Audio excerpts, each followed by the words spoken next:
last month we talked about we did. gathering with family, gathering with community, how to help, like how to engage people in your space. And one of the things that we didn't really necessarily talk about though is, hey, I'm lonely and I don't have community. How do I get community? It's really hard. Yeah, totally. Well, look, I'm just getting the weight of I'm lonely.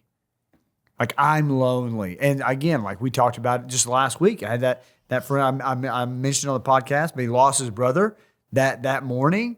And even though he has a family that loves him, there's going to be a piece of loneliness in his life because there's a part that's gone that for let's say 45 years has been there. Yeah. There'll be a part that's for us. Like my brother, who I've spent, I guess, 34 Christmases with, just spent our first Thanksgiving without him. I don't know all the Christmas plans right now. I should know this, but I don't.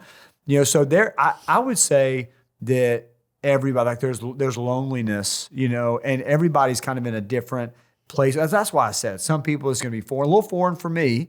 But I'm feeling the weight of it as you're saying. Yeah, well, in post-COVID, like post-2020, there's we handle gathering just a little bit. I mean, like there's just fear sometimes that comes along with that, especially after that experience and you've been isolated for a long time and you're kind of in this place where you say, hey, I don't want to be lonely anymore.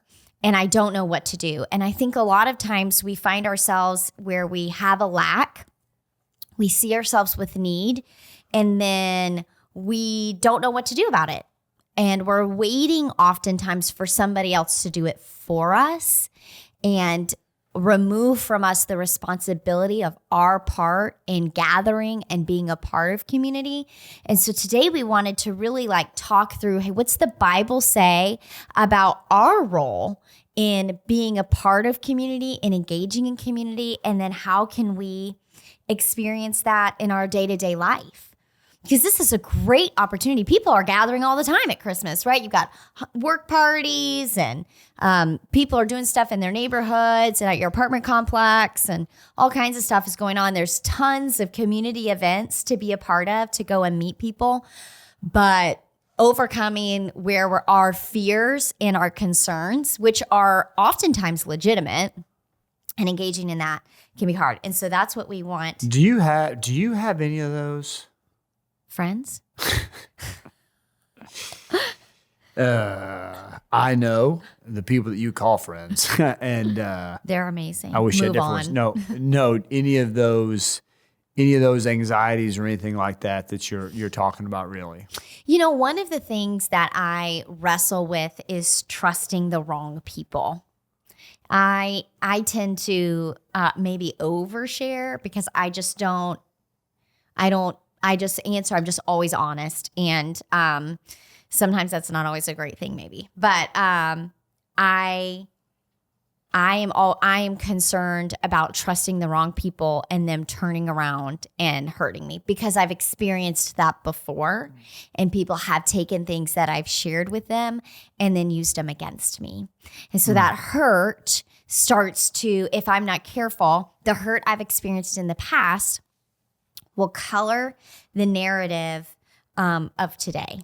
Interesting. So the reason I ask is I don't know that I would say I have any sort of social anxieties or anything like that around gathering or anything like that, but kind of on potentially the other ends of the spectrum, I don't know that I do a great job really making sure that I am including people in that, taking time to even think about, hey, who might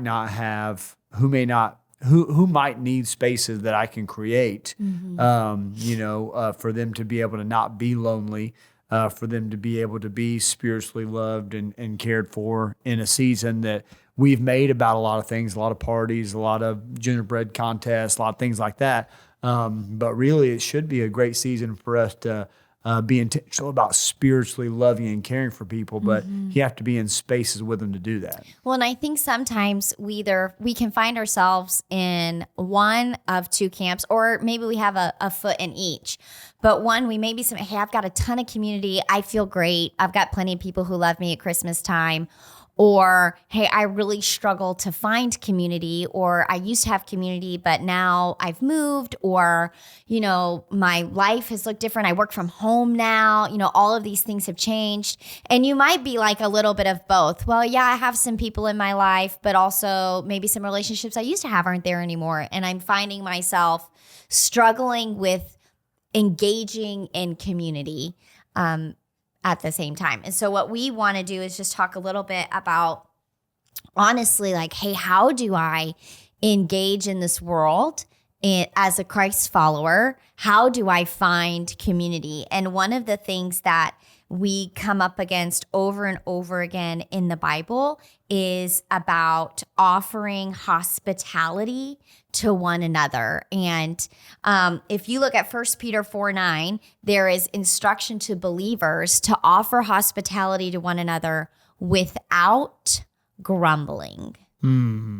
So if Are you allowed to grumble before they get there while you're cleaning the house? Or not?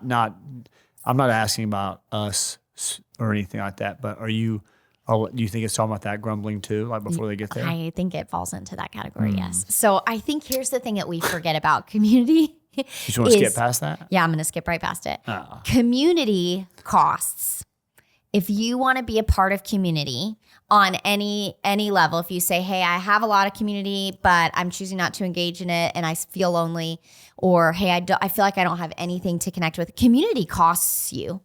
And we live in a world that is hyper convenient, and the inconvenience or the discomfort of cost is eliminated from so much of our life. And I think we just walk around a little bit with this expectation that somebody else is just going to provide it for me or set it up for me, and it's not going to cost me anything to experience community. But community costs. Yeah, sure. And I honestly, I could be wrong about this. What you're saying, people think. I don't know if people actually think that. I don't know that anybody thinks, hey, somebody else will or should provide this for me. I talked to people literally last week that is their frame of mind, is this should be done for me. You got some sass going on right I don't just say it because I'm just making it up. Well, don't Sometimes don't act like you don't do that. You make stuff up all the time. About tires. Yes, you make stuff up. I saw a commercial about it, and the commercial was very convincing. Oh my gosh. It was a cartoon. It wasn't even real stuff. Either way, babe, focus. But I had a conversation last week, which is what spurred a lot of this. It's like, hey, like community is going to cost you something. Well, I get community cost you, but my assumption would have been, and I don't know, I wasn't a part of the conversation you're talking about, but my assumption would be that people actually just assume it's going to be like online, like in those moments of loneliness or those moments of, even if the Holy Spirit's prompting, I'm missing something. Mm-hmm. I'm missing relationship. I'm missing community. I'm missing, Proverbs 27:17, iron sharpens iron. Like I'm missing that. I would think going kind of into the doom scrolling, more into like, I think that feels like, and maybe it's generational, maybe it's stage of life, whatever, but it seems like that community does cost, but it seems like people have chosen to pay that cost with a counterfeit, if you will, to keep the analogy, where it's like, oh, I'm a part of Logan Paul's life, or I'm a part of the Kardashians, or I'm a part of Mr. Beast's life. Like I'm a part of this, instead of seeking that out. And again, I want to make sure that if I could just use maybe some polarizing language, and we can bleep it out if it's going to offend people, but it's unhealthy to not have community. It's unhealthy even to say, hey, somebody's going to provide this for me, or I don't have to have it. Like those are unhealthy mindsets. Well, it's a deception that we walk in, that when you said things like, hey, well, I'm a part of this person's life because I follow them on social media, that is deceiving, because when the second you put that phone down, there's nothing there. Yeah. And there's not any communication there. There's not any of that. And again, the most important part, we are body, mind, and soul. the most important part of who we are is our spiritual nature, and there's virtually none of that. Even you can follow this podcast, you can follow great believers online and get the motivational verses and stuff like that. But who's asking, hey, how can I pray for you? Who are you asking that to? Because very rarely do you get something that you're not giving, right? That's kind of how that reciprocated relationship works. But again, we need to talk about both sides. I don't want to just focus on people who may be in an unhealthy place right now where they don't have any. I want to continue to weave in the people who are with us who are in healthy places. Like you have a healthy spouse or friends or group, for us to see people who don't have that right now. And maybe that's the best gift, as we're talking about in this season, a lot of gifts being given, a lot of generosity being thrown around, and potentially the greatest gift you can give is to provide that community, to provide. And hospitality is not having the great finger foods when people come to your house, which again, obviously you should, especially if I'm coming over, I'd love to eat it. But it's more for hospitality of that relationship, of that spiritual, something deeper than what your stomach wants. Well, and maybe this language will phrase better what I mean by people who say I should be provided for them is, hey, I'm lonely. I'm scrolling. I think I have these counterfeits in my life. I feel lonely, and I have an expectation that I can just purchase, like there's a solution that I can just go and purchase, or that I can just walk in and have, that's not going to cost me anything emotionally or relationally to engage in. Yeah. Well, you could do that, but what you buy won't have any emotional or relational. Right? That's right. You're not going to receive anything out of it. And so when we find ourselves in one of the two camps, in need of relationships, or hey, we have a healthy relationships and we have groups of people, there is both of us, no matter where you find yourself, have an action step to take regardless of where you're sitting at the table. And our deepest desire is that you're walking in your purpose, which is to be in a relationship with God and to help others do the same. And Jesus was really clear that you were not designed to do life by yourself. As a matter of fact, he was God in the flesh, and Jesus chose not to do life by himself. Yeah. And if we would, it's a little bit of a prideful place to sit, to say, I don't need anybody. I'm fine on my own. And a lot of times we come to that because of the hurt we've experienced, the rejection we've experienced. And what it's done is it's written the narrative of our life today. And the Lord, when Jesus died on the cross, he redeemed everything that we've ever experienced, and he can restore to us, a holy narrative, which requires that we do life with people. Yeah, no, 100%. And even you talk about Jesus in Luke 14, verse 12, it says, and Jesus said to his host, when you give a luncheon or a dinner, do not invite your friends, your brothers or sisters, or your relatives, or your rich neighbors. If you do so, they may invite you back so that you will be repaid. But whenever you give a banquet, invite poor, crippled, lame, blind, and you will be blessed. Although they cannot repay you, you will be repaid at the resurrection of the righteous. And again, we talked about Advent last week, talked about the arrival of Jesus, Emmanuel. And whenever you read in Matthew chapter 5, the Sermon on the Mount, he changes. He just so changes how we're supposed to live, like from the kingdom of earth to the kingdom of heaven. And so I think that this is huge. And we talk all the time about the judgment that we'll receive one day from Jesus, not just heaven or hell, but also like what we did with what we've been given in the body. And I think this is a massive one. It's something that honestly, if we're honest, is harder than tithing. It's harder than having a quiet time and things like that, because you can kind of put those in little pockets. But I think one of the most precious things to us are our relationships.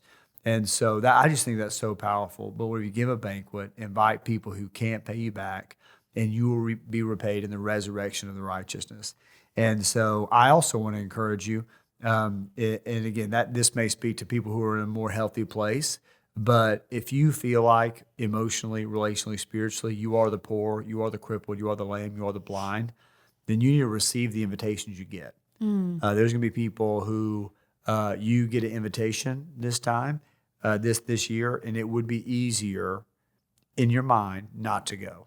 Well, and I think that's one of the things that is really important is do I engage what is already available?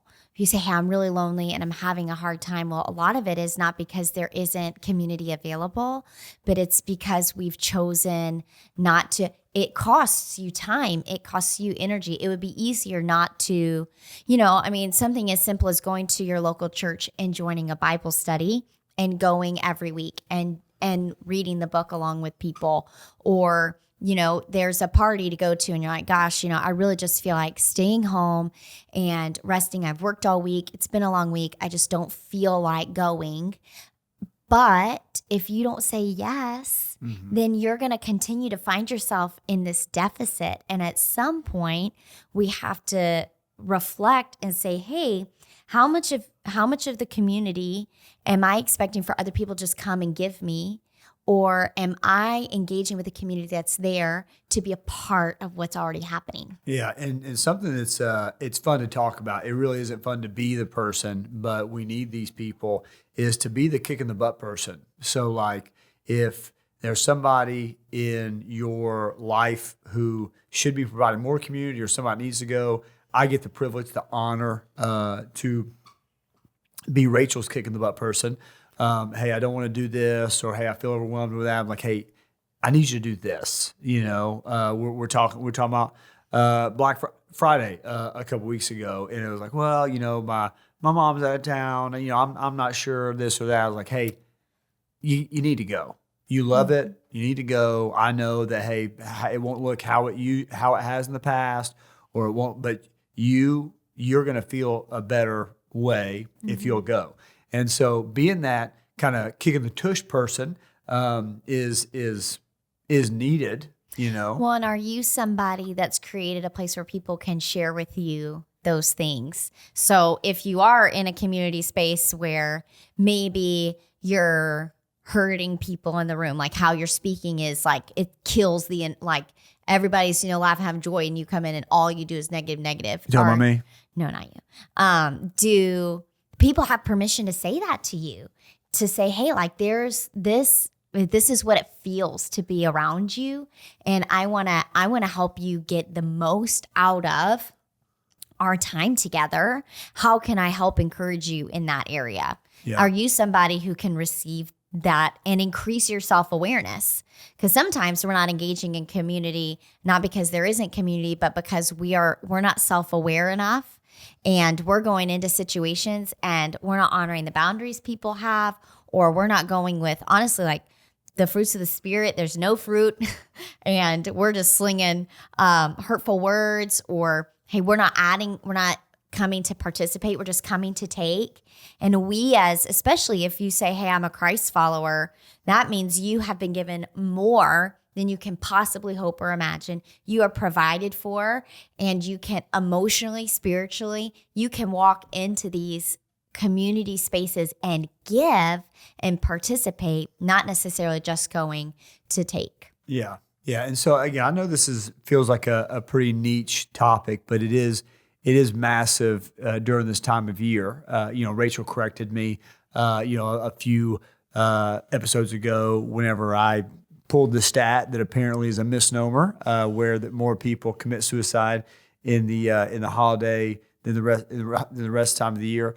But this is a time where people need people. This is a time where people need relationships. And so I just want to encourage you, if you're on the unhealthy side, would you just ask the Holy Spirit for strength and boldness? Maybe that's your what is next step. Ask the Lord for strength and boldness. And even right now, I'm just going to ask the Holy Spirit to put somebody in your mind that you can reach out to and ask to spend some time with. And then on the other side, if you're in a place where, in a season where you've been blessed, and you're healthy relationally, and you have time or relationship to give it. I mean, sincerely could be the most impactful thing. And so even asking, hey, who is next? Who is next for you to invite into relationship? And you know what? It can be uncomfortable to invite people to your house, or that you don't have all this stuff in common with. Maybe that you don't even share faith in common. But that's one of the things that so convicts me is whenever there's kind of this test. Robbie Freeman, who's one of our friends, he has these 3 questions. If you're living your life like Jesus, one of them I'm always fine on. But then another one is like, when's the last time you had a meal with somebody who doesn't know Jesus? When's the last time you spent time with somebody who wasn't a Christian, right? Like in a specific intentional setting. And so as we think about winning our world, this is a great season to do that. You know, this is a great time where people need relationships and love and affection. And again, if people have to hear on average, it used to be 8 times. I haven't looked at a study since then, but that's been, 5 or 10 years ago. I mean, you inviting them into your house, or you inviting them to coffee or whatever, that could be the first of the 8 or 10 times you hear the gospel just with your life. Could be the 10th time. Could be the time where they just so needed somebody to provide relationship and community, because if they're not relationally lonely, maybe they're spiritually lonely. Well, and one of the things I think we're just unwilling to do, and this is like, if I can just, challenge the moms for just a second. I have a lot of moms who are so particular, and it's so good. God made you to be your kid's parent, and you know how to steward and love your child, and it's so good. But we're so particular. We're unwilling to have our children to even be in the same spaces as other people's children, or if the child, if there's not going to be particular things in a space, we refuse to go to the space and be in community with people. And so if I can just really press on, especially moms that you say, hey, I'm in a healthy place. Can you, I'm not saying compromise on your morals and your values, but there are several things we can compromise on. Like, it may be inconvenient to have other people with their kids over your house. Stuff's going to get broken, and they're probably going to say words that you don't normally say in your house, and things are going to get dirty. Are we willing to bend our knee on the things that don't really matter, so that we could create a space for people to be in community with us? Or we can go and be in community with other people. We're so afraid of what might happen if we get in someone else's space where we're not in control, that we not only do we ourselves miss out on community that's available, but we also cost our children community, and we don't teach them how to go and disciple other people and love other people and how to do life with other people, because we have to be in control of everything going on. So a lot of times we're missing out on community. On either side, we're not honoring God and creating community because we have to be in control, or we're missing out on community that's available because we have to be in control. Yeah. And it hurts honestly, you, especially those who are listening that are Christ followers, winning your world means that you are somebody who's willing to disciple and love someone else. And it costs you time, it costs you energy, it's going to cost you meals. But what a difference your life can look so much like a place where people are loved and accepted and pushed more toward Jesus if we're willing to just bend our knee on some stuff that it really doesn't matter in the grand scheme. It doesn't affect heaven, is one of the things that I like to say is, does this affect eternity? And if it doesn't affect eternity, the walls being messed up or my kid's toys getting broken, it's sad and it's a bummer and now I have to clean or whatever, but it doesn't affect eternity. It's just inconvenient for me. Mm-hmm. And I don't want to miss out on what God has to offer just because I'm so selfish and that I have to be in control. I love myself so much that if it's not my way, if community doesn't look exactly how I want it, then I refuse to engage in it.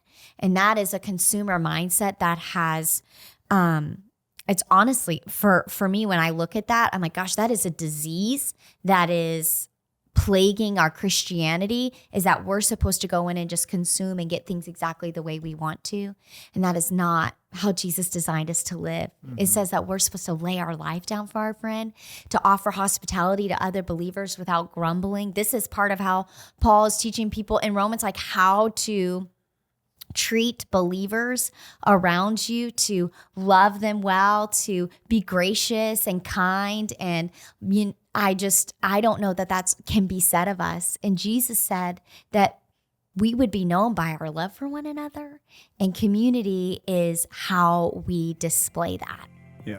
So just a big part of this season. And so I will encourage you to step up and step into it, whether you need to press in for community for yourself if you don't have it, or if you have it, inviting people into it. And so it is a absolutely huge step for what is next and who is next as you win your world. So we love you. We're grateful for you. We'll see you next week.